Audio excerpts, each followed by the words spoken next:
வாங்க துபாயில் வரலாறு காணாத பயங்கர மழை அப்படின்னு கேள்விப்பட்டிருப்பீங்க.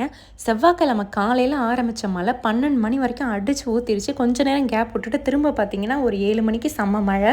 இப்படி தான் இருக்குது நம்ம வீட்டுக்கு கீழே. நம்ம வீட்டிலே தான் இருந்தோம். ஸோ சாயங்காலம் பார்த்தீங்கன்னா பால் தீர்ந்து போயிடுச்சு. சரி பாலும் பிரெட் பேக்கெட்டும் வாங்கிட்டு வரலாம் அப்படின்னு சொல்லிட்டு கீழே போனோம். லிஃப்ட் ஒர்க் ஆகலை. இந்த பார்த்தீங்கன்னா அவ்வளோ ஒரு மழை.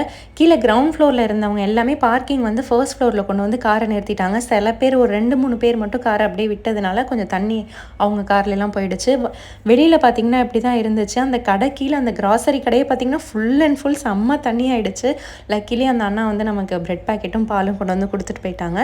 ஸோ அதுக்கப்புறம் வீட்டுக்குள்ளே வந்து பார்த்திங்கன்னா எங்களுக்கு கிச்சன்லேயும் பால்கனி இருந்ததுனால அது உயரம் இல்லாததுனால வீட்டுக்குள்ளேயும் தண்ணி வர ஆரம்பிச்சிருச்சு. வீட்டுக்குள்ளேயே துணியெல்லாம் காய போட்டு ஒரு டிஃப்ரெண்ட்டான எக்ஸ்பீரியன்ஸு. ஸோ இது மாதிரி இனிமேல் வருமானு தெரியல. பட் எல்லாருமே சேஃபாக இருக்கணும் அப்படின்னு கடவுள்கிட்ட வேண்டிப்போம். தேங்க்யூ. இன்னொரு விலாகில் சந்திக்கிறேன்.